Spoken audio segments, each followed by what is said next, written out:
Good afternoon. This is the Friends of the Orange County Public Library's OINT session. That stands for Oh, You Need to Talk To. And today we're going to talk to Leslie Stracks-Mullem and Jacob Boehm, and they're both going to be talking about slow food for the holidays. So if you are joining us now and you have a particular question to ask, you can use the Q&A, or you can raise your hand, or you can chat. And we'll be monitoring that, and we hope to answer your questions as they come in. We have already about 12 questions that people have already submitted, so we're going to start with that. Leslie, why don't you introduce yourself and tell folks what you do, and then hand it over to Jason. Jacob or Jason? I'm sorry, no, Jason signed off. Jacob is there, so okay. Jacob. Okay, great. Hi, I'm Leslie Stracks-Mullem. I'm not a chef. I am a supporter of local food. I started my business, Taste Carolina, 13 years ago. Taste Carolina primarily organizes guided walking tours of North Carolina cities. These tours go from restaurant to restaurant for food and drink. So in 2009, I launched Durham and Carrboro food tours, and soon after Raleigh. In 2011, we expanded to Hillsborough, Greensboro, and Winston-Salem. And then Wilmington in 2014, and finally Charlotte and Asheville in 2017. As you can imagine, it's been a slow year and a half for food tours, but a year ago, my brother, who is a business owner in Chicago, suggested that I get ready for online holiday parties, and that turned out to be pretty popular. So last December and here and there since, we've hosted virtual events for companies and sent out local foodie gifts and ingredients to make appetizers and drinks with us online. I really do love to support local. It has meaning and impact from the farmers and artisans with small businesses to the restaurants and bars and breweries that we all love. Many of these businesses pay livable wages in an industry that hasn't historically held that standard, and they donate to and support local nonprofit organizations. This is all exactly what Jacob is doing at SnapP. But just a reminder that our restaurant and hospitality communities, they need our support. They need our support to make a comeback in 2022. So thank you for having me. I'm here to answer any questions that you have and to keep the conversation flowing. And I'll pass it over to Jacob to introduce himself. Well, thank you, Leslie, and thanks, Gail, for having me. My name is Jacob. I run a food business called SnapP in the Triangle. We are known for our monthly pop-up dinners that we do. These are 9 to 12 course concept meals that we do in secret surprise locations around the Triangle, everywhere from inside the Full Dome Theater at the Moorhead Planetarium, underneath a show going on with courses timed to correspond to those, to a 200-foot long table across the Old Bynum Bridge over the Haw River. All kinds of cool dining experiences. That's one of the parts of the business. The other main part is more traditional kind of catering. That's weddings, stuff at UNC for the chancellor, holiday parties, birthday parties, that kind of thing as well. But no matter what kind of event we're doing, our commitment to local sourcing remains steadfast. We commit that over 90% of our food costs go back to local food systems for every event that we do. So that goes well beyond just local produce, vegetables and fruits. That goes for meat. We source exclusively pasture-raised meat grown in North Carolina. Fish that's primarily wild, caught off the coast of North Carolina, so it's using sustainable fishing practices. We also work with a fish farm up in the mountains called Sunburst. We get our olive oil from Georgia, the state of Georgia. There's no olives in North Carolina, but there is some that's a little south of here. Salt from the coast of North Carolina. working with amazing growers of grain and bread bakers, all sorts of stuff to go as big on local as we can. Like Leslie said, we also have some other core values that we live by, including living wage. We're a member of Orange County Living Wage and Durham County Living Wage. Those require we pay about 16 bucks an hour. We go above and beyond that. We start everyone at $25 an hour, which is not only a good business decision, but it's the right thing to do if it's possible. So once again, thanks so much for having me here. Looking forward to answering your questions as they come up. Okay, well, let's start by putting a couple of questions together. One has it talks about local sourcing of basics for Thanksgiving dinner or Christmas dinner or any other kind of holiday dinner in this time, in particular sweet potatoes. And the other is local sourcing of things that I think the person, I really love the way that this question came in. My mother-in-law is lactose intolerant, suspicious of gluten, and just plain hates cranberries. Help. So, how do you source locally stuff that would make that person happy?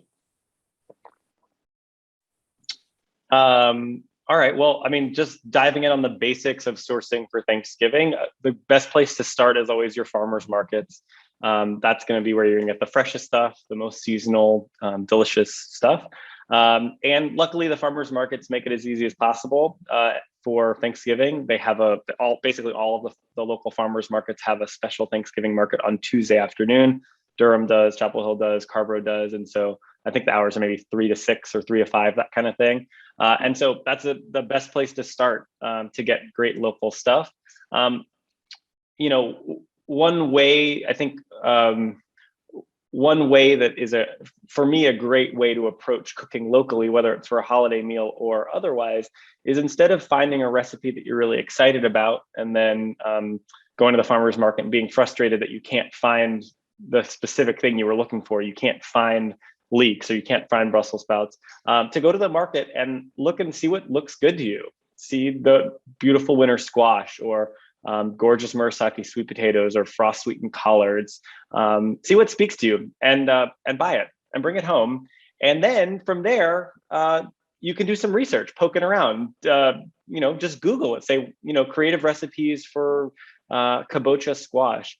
And by doing that, you find that your meal is inspired by the beautiful produce as opposed to your experience at the market being frustrated by what you perceive as a lack of availability there. So that's what I would say is a great place to start for sourcing locally for Thanksgiving. As far as the question, Jacob, about I don't like cranberries, I am lactose intolerant, it does seem like traditional Thanksgiving dinners are pretty heavy into butter and cream. Anything off the top of your mind to do a dairy-free dish? Yeah, absolutely. I think it's a good question, and one place that I would look, one place that comes to one resource that comes to mind is a piece that Samin Nosrat did in the New York Times a couple days ago. Samin Nosrat is an amazing Iranian chef who worked at Chez Panisse in California. Her best-selling book, Salt, Fat, Acid, Heat, is an incredible book. And she pointed out something that I realized I had never really put together, but it makes so much sense, which is the fact that oftentimes our holiday meals are, generally speaking, very heavy and sort of one note. There's a lot of this sort of dairy heaviness. There's a lot of dark roasted vegetables and meats and all of this kind of stuff that feels heavy. It feels rich, and it's very delicious if you're into that.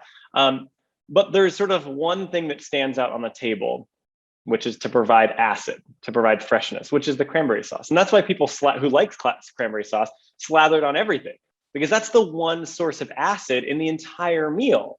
Green bean casserole doesn't have, there's no acid to brighten it up. A sweet potato casserole, there's no brightness to brighten it up.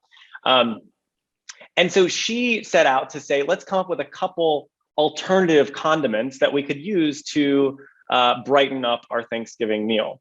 And the two of the recipes that she shared, one of them was a fried sage salsa verde, which is absolutely incredible. And the other is a cilantro date chutney. Both really, really delicious sources of freshness and acid that I think if you don't like cranberries could be useful tools to say, how else can we bring some acid, some freshness? With regard to the question, the piece of the question around butterfat, I think that in a lot of ways, traditionally, there has been a lot of butter in the classic recipes.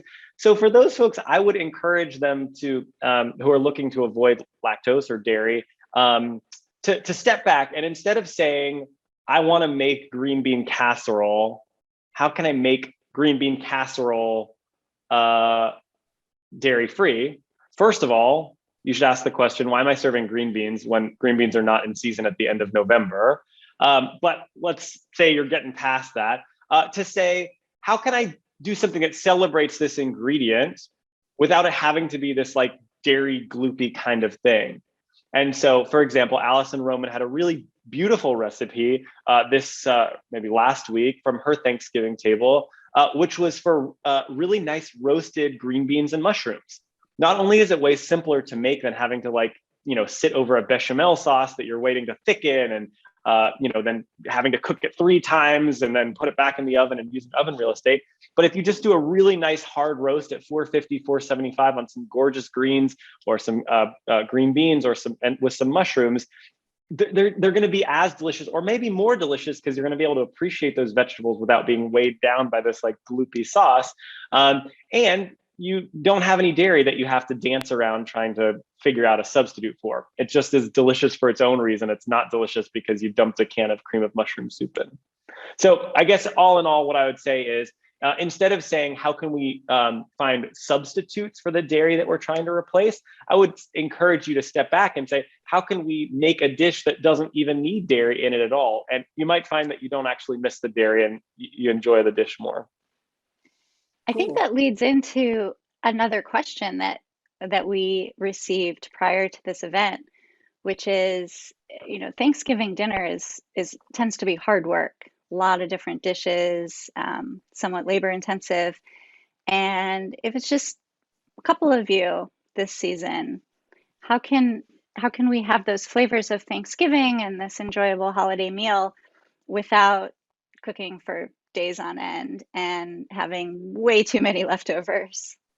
Yeah, I think that's a really great question. I think, especially in the time of COVID, that there's going to be more people who are not gathering in big ways. And so I think thinking about ways that you can have a festive meal that doesn't take an entire week and professional kitchen team to prepare, but B, is more appropriate and still feels festive and like it reminds you of the sweet things about the meal, I think is really important. I think it can be really easily done. And I think when I have a situation like this, I think the important starting place is to say, what are the things that feel really sweet? What are the things that I want to preserve?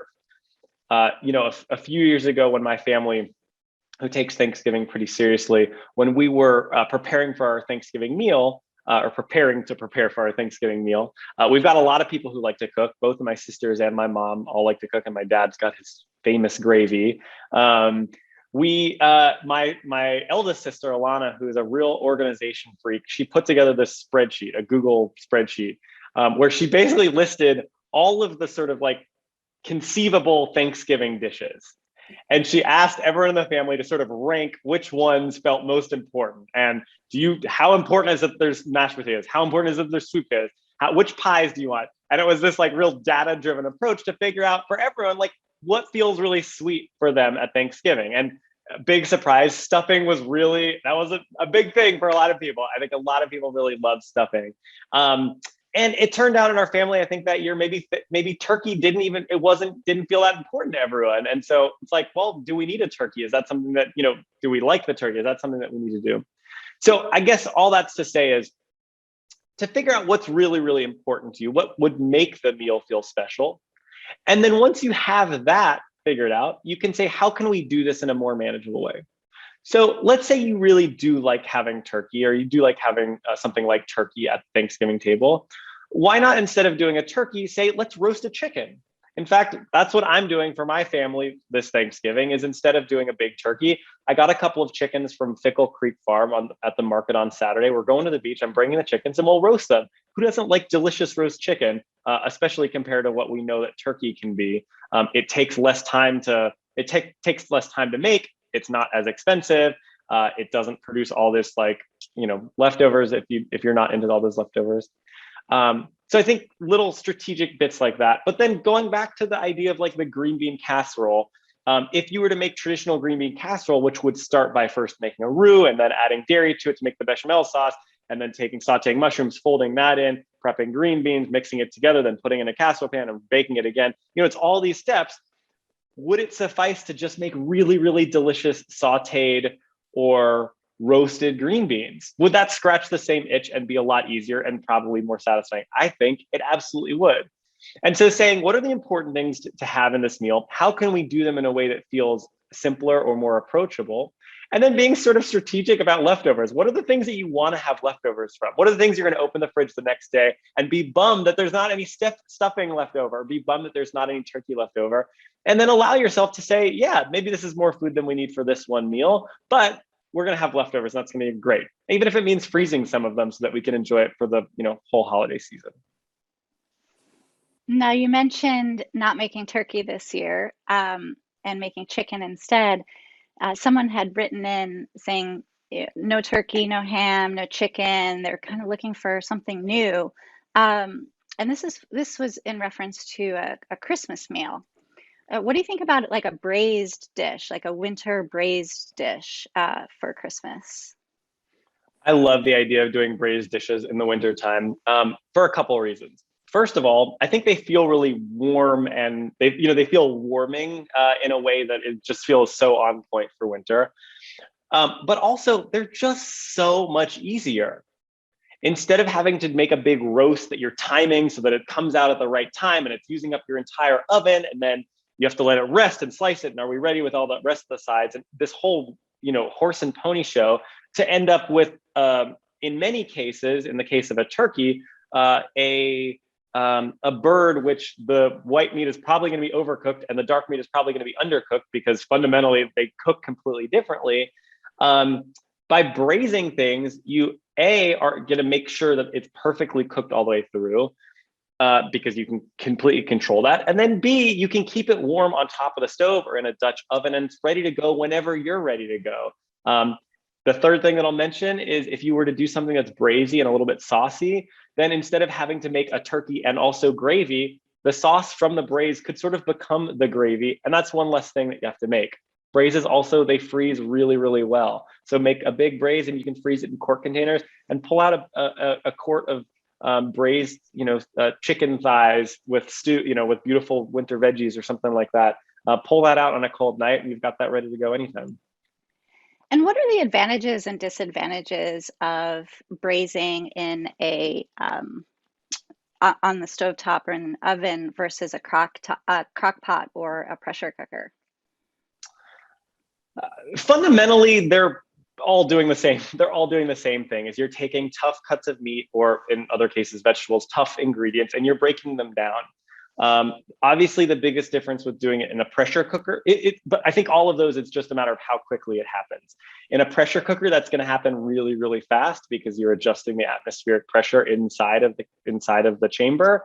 In a slow cooker, that's going to happen pretty slow, because it's not a very powerful heating element, so it can just sort of go all day or all night. And then if you're doing something on the stove or the oven, that's going to be sort of a middle ground there.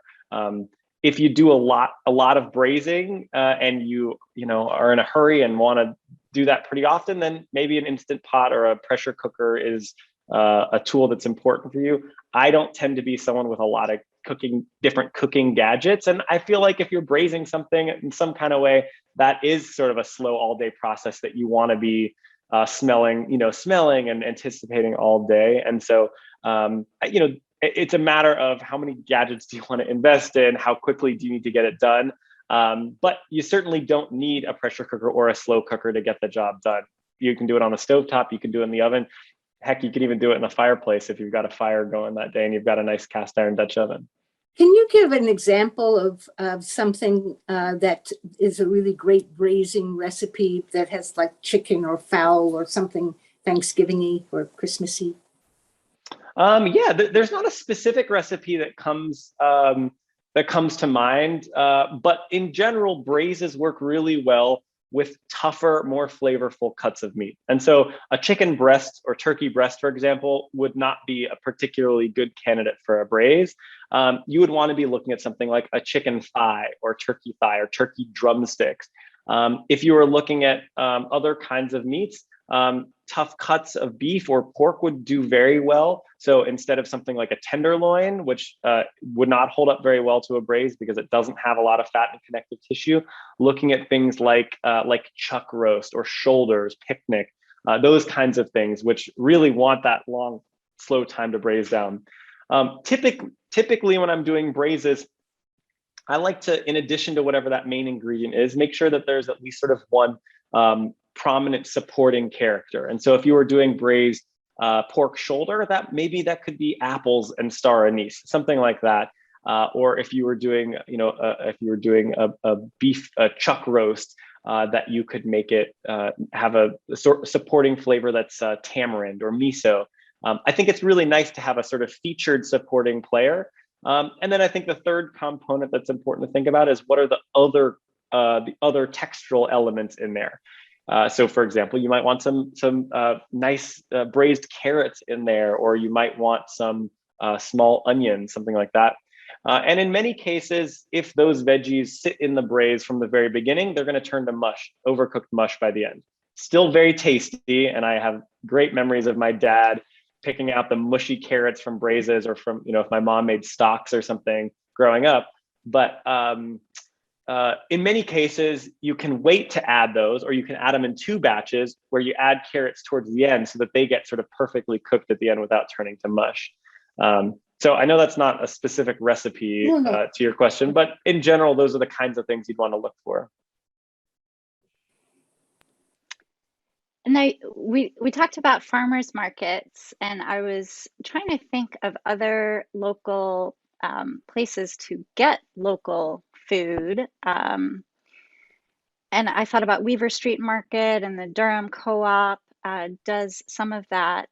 Where do you go, Jacob, if you need something at the last minute, and it's not a Saturday morning? It's a really important question, and I think highlights some of the parts of our food system that are broken, which is that we set up our lives to be fast, so that then when we want slow food, we're at this sort of dissonance where we want food fast, but we want it to be slow food that is local and is good quality, all these things. And it's challenging because that's sort of not how our food system, unfortunately, is set up. So you're right, the Co-op and Weaver Street and even Whole Foods, they do have some local products, but it's really, really limited. So you might, at Whole Foods, you might be getting local sweet potatoes, you might be getting local greens, maybe. In most cases, those would be coming via like Happy Dirt, which is a local food hub based in Durham, formerly known as Eastern Carolina Organics. If you go to Weaver Street or the Co-op, you're going to have a little bit more variety of local stuff, but it's still pretty limited. So that might open the door to having some local apples as well. Maybe you might find some local pea shoots from Red's Quality Acre, or you might find some local squash. Again, still pretty limited. And so definitely, if you want to cook, if cooking locally is important to you, it's important to plan ahead. And like I said, that doesn't mean you need to have your menu fully planned yet. Go to the market, buy the things that look really, really good. The nice thing about winter produce is that for the most part, it stays good for longer than a lot of summer produce. A ripe tomato may not last for that long, but sweet potatoes, winter squash, even hardy greens, those will last for a while. So even if you don't use them for your Thanksgiving meal, you'll need to eat the next day and the day after as well. So I would say stock up when you can. I wish there was a place that you could go, and there have been folks who have started businesses in the past, 5, 10 years that have tried to address this concern. And the reality is it's just really, really hard to make a business like that work, because local foods is not set up in the sort of like consistent factory kind of ways that our capitalist commerce society is. So it's one of the challenges. When up in Hillsborough, we have several farms that you can go to that have little farm stands attached to them that have limited hours, but they're there. Yeah, Broken Spoke Farm is one that does a really great job, and they also have soft serve, which makes getting local produce that much sweeter. Now, on a day-to-day basis, as well as for the holidays coming up, does sourcing ingredients from local farms mean that we're paying a premium? Is our holiday dinners going to be more expensive than if we were shopping at just typical grocery stores, or even getting delivery from Amazon or something like that? Yeah. It's a great question, because we all talk about eating local and how we want to do that. And the financial implications of that make that more possible for some than for others. I think for those who, and I think it's true, there are certainly things that buying locally are going to be significantly more expensive, but not everything. And so I think if cost is a concern, then there are ways that we can be strategic to say, what are some items that we can get locally that aren't necessarily going to break the bank? And then maybe there are other things that we say, this year, I think, we're going to go grocery store. We're going to go the grocery store route. So for example, sweet potatoes are a great thing to get locally. You're not going to pay that much. You're not going to pay that much more, if any more at all, to buy those at the farmer's market than if you were to buy them at the grocery store. The kind of neat thing about sweet potatoes is that because the majority of sweet potatoes in this country are grown in North Carolina, if you're buying sweet potatoes at a grocery store, you're probably getting local sweet potatoes anyway, even if they're not marketed as such. So on the one hand, sweet potatoes, the price is probably going to be pretty comparable. That's also going to go for things like apples. Getting local apples from a larger orchard like Deal Orchard, which is whose apples they have at the Durham Co-op. Those aren't going to be more expensive than other apples that you're getting from other states. On the very other end of that spectrum is going to be protein, like your turkey. And the reason that there's such a big differential between how much a local pasture-raised, good quality bird costs and an industrially raised, factory farm bird is because of those industrialized processes that are available to large-scale animal producers. And so when you think about the idea that raising a turkey on pasture means that they're going to grow at their own pace. You're not sort of force feeding them grain as they sit there all day. And then for them to be processed, in most cases, the folks producing turkeys in this area on a small scale, they're processing, which means slaughtering and butchering. They're slaughtering those turkeys themselves on the farm. That's just a guy or a couple of guys sitting on their farm who are slaughtering the turkey, who are then typically they would scald the turkey, put it in a plucker to get the feathers out. All of those steps, those are all things that can be mechanized to a large degree on a large scale. So that means that for a local turkey, you're going to probably be paying between 6 to 10 times as much as if you were to get one from a large grocery store. My takeaway from that, because I feel so passionate about supporting local farms and producers, is that the holidays are a special time that we expect that we're going to be spending a little bit more than we would at some other meal. And so instead of saying we need to have a 20-pound turkey and we can only spend $30 on it, to say, you know what, we're going to do a smaller bird, or maybe we're going to do a chicken or something else. And we're not going to have quite as much of it, but we're going to feel really proud of getting a good quality one that came from a farm that we can really stand behind. Jacob, I'm sorry to interrupt you, but one of our listeners has just mentioned that she just came back from the grocery store and there are no turkeys. They're out. And so this is a sort of overwhelming question right now. When you're talking about substitutes, we're going to have to get seriously creative because, these are strange times. So if you can sort of elaborate non-foul possibilities for Thanksgiving. Yeah, I mean, um,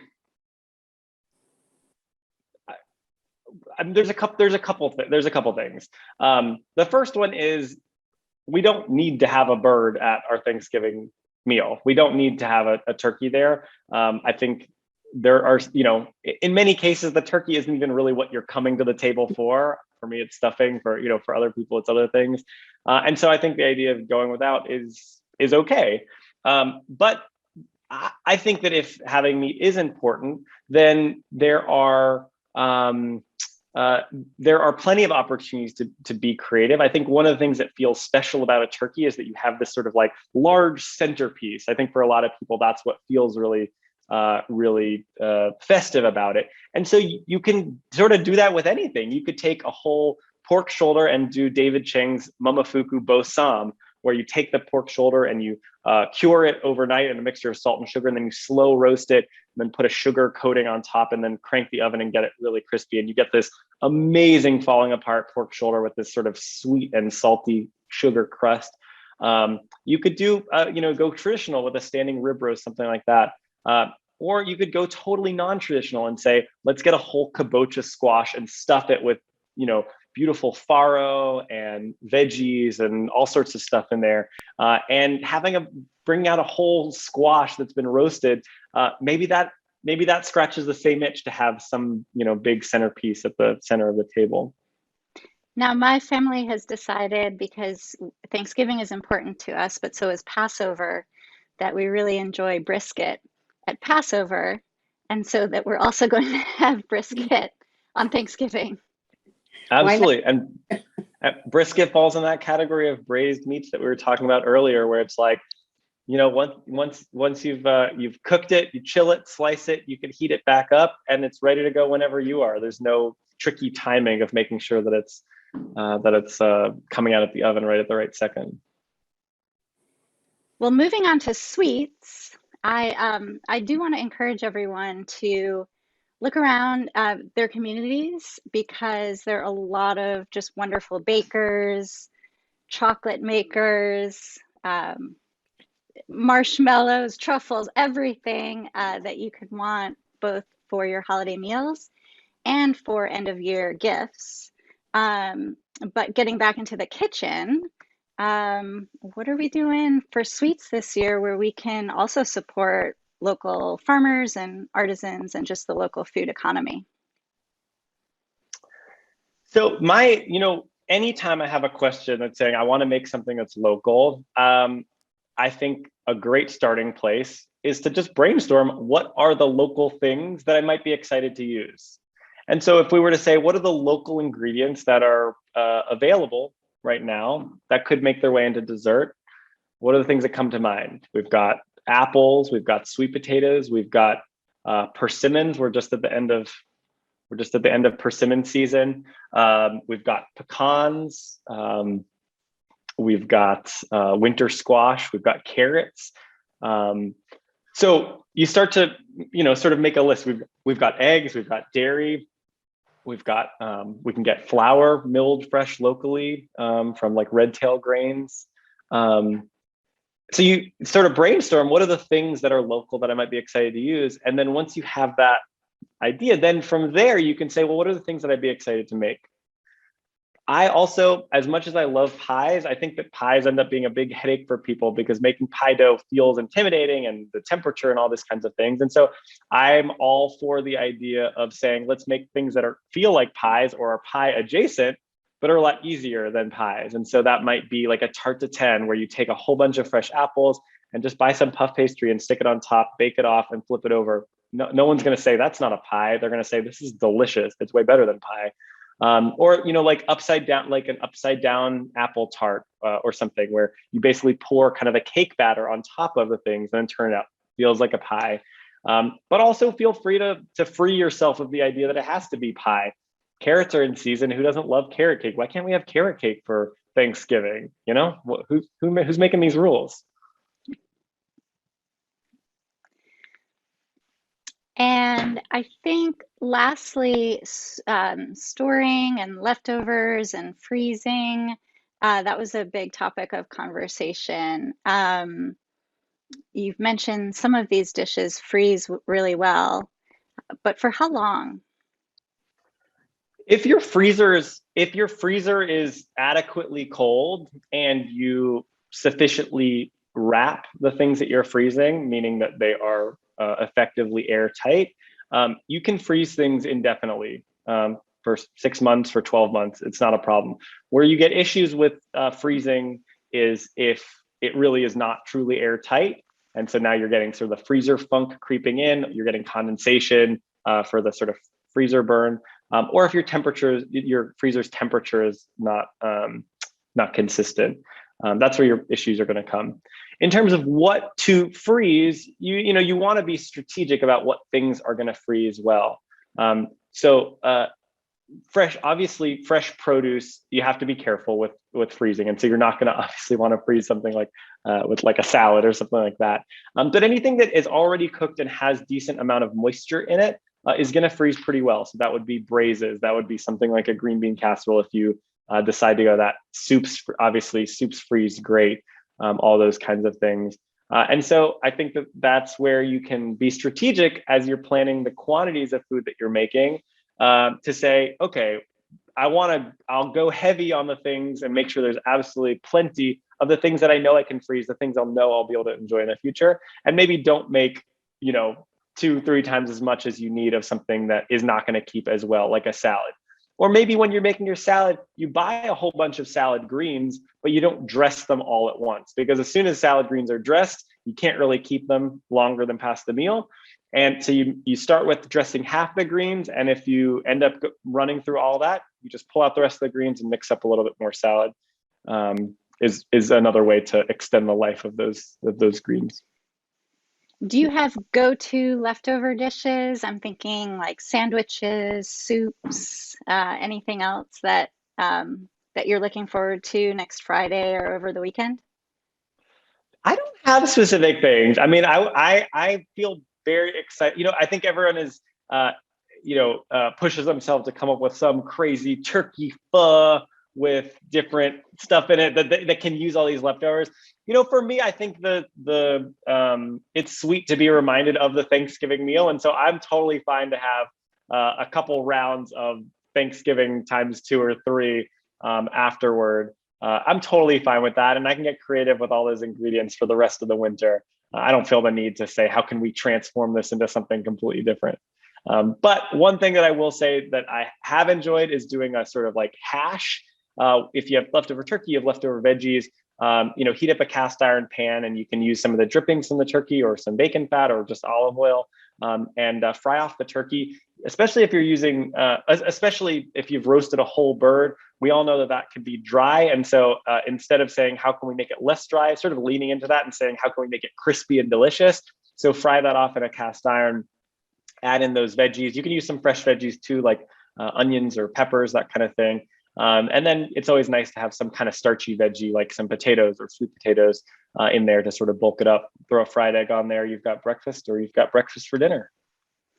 And for those of you, sorry, go ahead, Lizzie. well, for those of you making soup, keeping with this Passover Thanksgiving mashup, making a batch of matzo balls is always special. Always. Yeah, I do think there is records that at the first Thanksgiving, matzo ball soup was served. I think I read that somewhere. I'm pretty sure. Absolutely. I've heard that. One of the things that a lot of people are saying to me, especially after COVID, is food waste has become more of an issue, because you just don't quite know how to buy in sort of in bulk or without sort of going to the store as much. People going back, but they become more cognizant of food waste.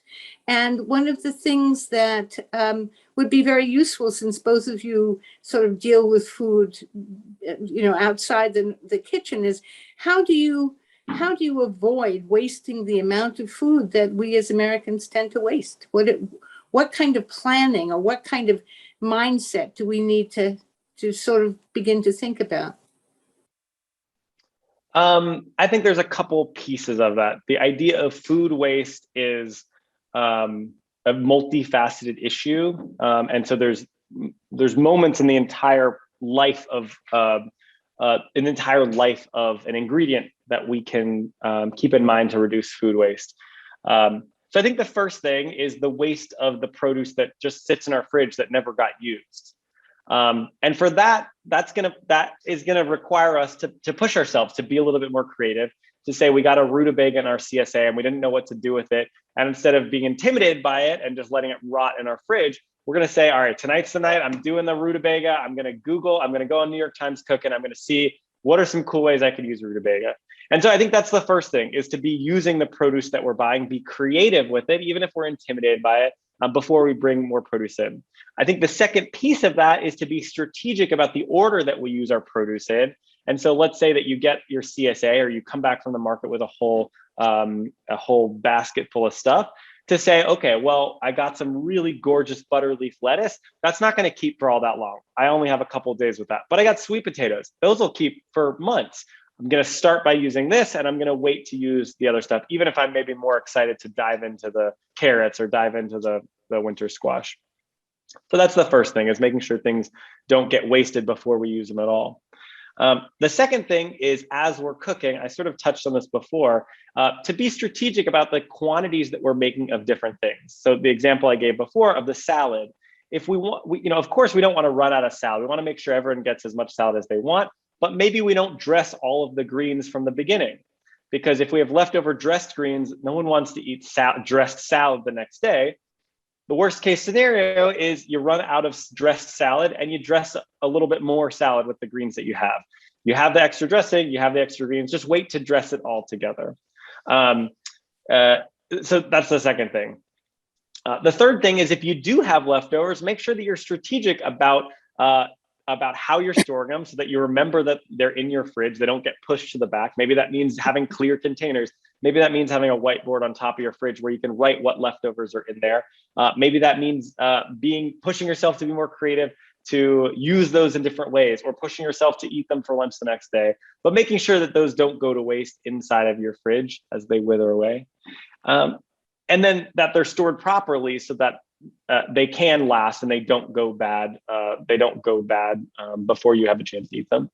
And then the last thing that I'll mention, which is maybe one of the things that is very near and dear to my heart, which is the idea of disposing of food waste properly, which is composting. It is a real shame that we have municipally subsidized landfill waste pickup, and that we don't have that for food waste. We're basically financially encouraged not to compost, and we are financially incentivized to grow our landfills. For lots of people, that means you can just create a pile in your backyard that's your compost pile. Even if your goal is not to make rich humus to be able to plant with in future seasons, you're reducing the amount of waste that's going into landfills. For me, I go through so much compost with my business that we pay a service called Compost Now to do that composting for us. It costs for us, because we produce so much waste, it costs a lot of money, but it's really, really worth it. In an industry which is known for producing copious amounts of landfill waste, it feels like an important and small step that we can do, even though it costs us some money, important step for us to be able to reduce the amount of that waste that's going into the landfill. Those are some thoughts on food waste that I have. Cool.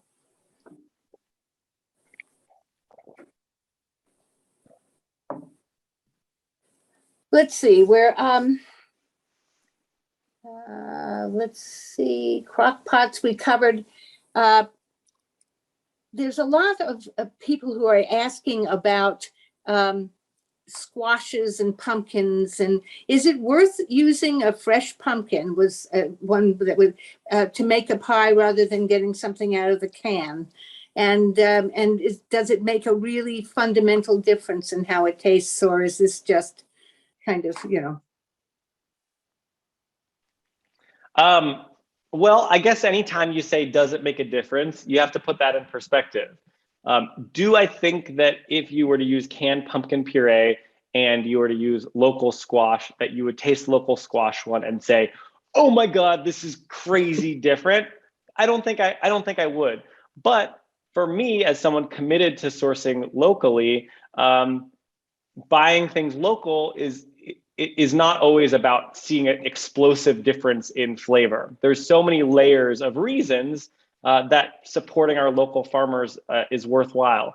That ranges from reducing food miles to, in many cases, cultivating biodiversity, because all the canned pumpkin basically in the entire world comes from a single variety of pumpkin, which actually looks a lot more like a butternut squash. It's not what we would think of as a pumpkin, even though that's the picture they have on the can, is all one seed. And we know that large monocultures, even though canning pumpkins relative to the other monocultures in our agricultural system is tiny, we know that that's not great for our environment. The growing practices, the health and compensation of the farm workers, reinvigorating our local economy and the farmers who are selling in our community.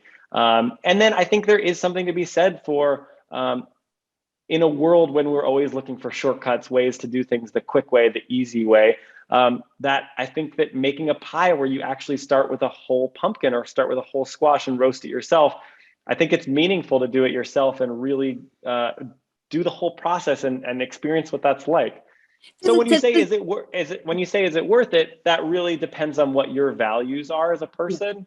And that's for each person to decide for themselves. And also, it doesn't need to be forever. So try it once this year and see how you like it. And I think you may convert yourself to be a lifer there. How about we just had our grandson here from Boston, and he's not much of a chef, but he likes to do stuff. So we're thinking of when he comes back, making food gifts that he can give out. And what do you do to bring kids into your sort of mindset, Jacob? Do you have any ideas about that?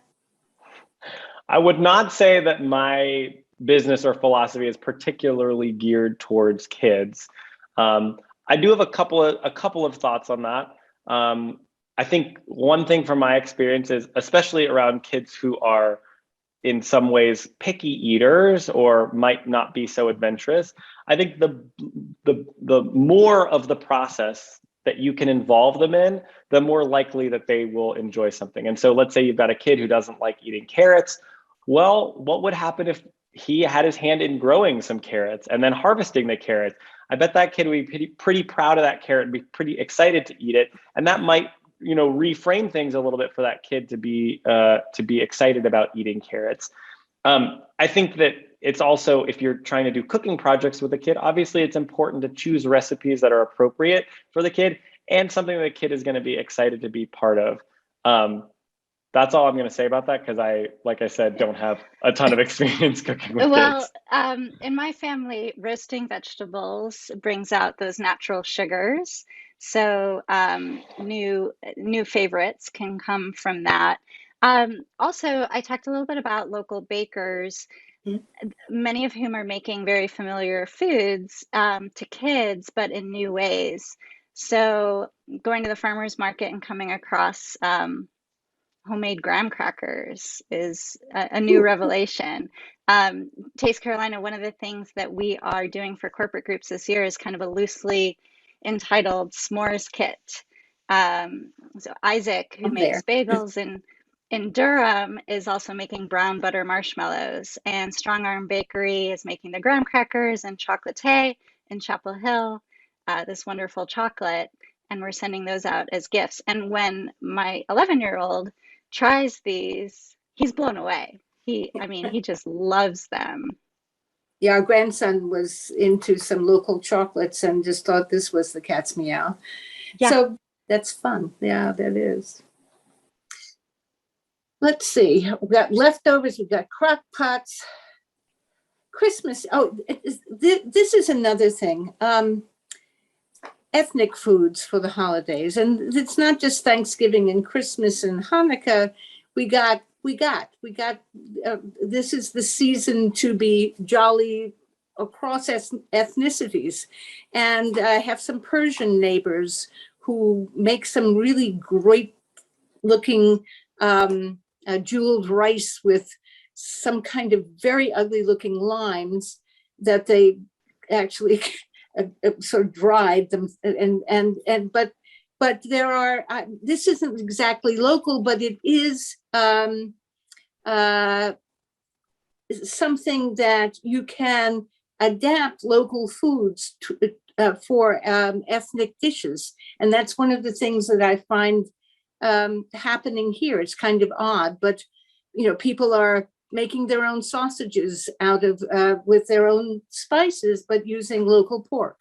And do you have any experience with any of that? Can you rephrase the question? Experience with trying to reproduce.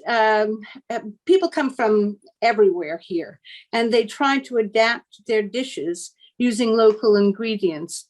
And as I said, the one Persian, they used pomegranates, which is hardly local, but then went to persimmons and dried them and used that. So, I mean, people are from different ethnicities are trying to adapt local ingredients to make sort of ethnic dishes. I thought that was kind of cool. I just wondered if you had heard any of or knew of any of things like that. There's not a ton that comes to mind for me. One plug that I will give is for a farm called Transplanting Traditions, which is a farm for refugees from Burma or Myanmar. It's a nonprofit that manages a cooperative or communal garden for lots of different families. And they grow not only what we would consider like conventional vegetables, but they also grow a lot of Southeast Asian vegetables as well. So that's a really great place to source that stuff. Of course, most of that stuff is really popping during the summer when the climate is more similar to what it is in Southeast Asia. So right now you're not going to see quite as much of that, but they've got, for example, fresh baby ginger, which could make a really lovely addition to something like a pumpkin pie or to a soup right now. So that would definitely be a farm that I would encourage folks to check out. They sell at the Tuesday Chapel Hill Market and then at the Carver Market there on Wednesdays and Saturdays. And they also have a really great CSA. All right. Are there any questions? Oh, I was just wondering if there are any questions from those watching today. If you want to type those into the chat, we'd be happy to answer them. We have a few more minutes. What are you going to say, Gal? I'm just going to pretty much say the same thing. So. This is very good. Are you doing any tours soon? We are. It's been challenging. We are doing tours. Restaurants are at capacity. A lot of times they're understaffed, as we've all heard.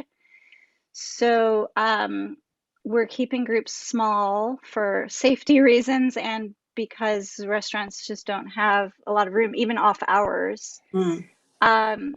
We're seeing a few more corporate groups come our way. We used to host 200 corporate groups a year, and maybe we'll have maybe around 20 this year, but perhaps that will come back in 2022. So we're running Raleigh, Durham every week, but Chapel Hill, Hillsborough, Carver and Hillsborough, it's been slower to come back.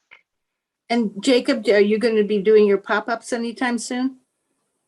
We did a pop-up at the end of October, right when sort of COVID was starting to feel a little bit better in terms of vaccination and the numbers around, and it was still warm enough that we could be outside.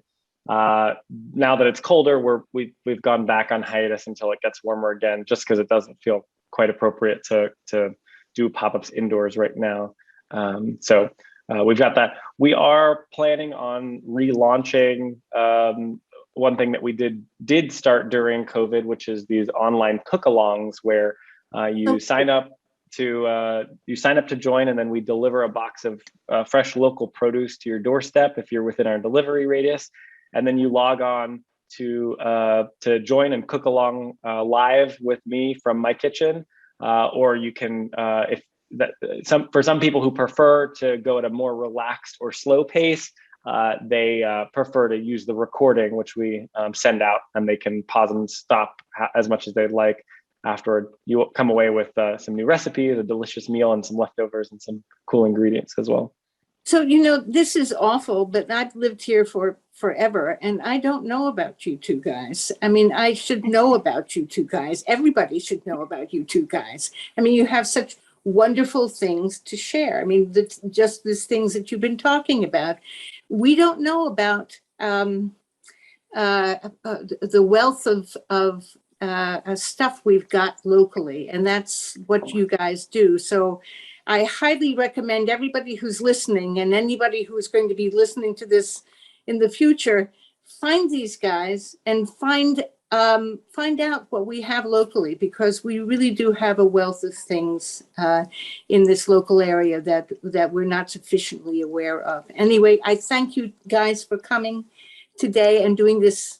This is absolutely fabulous.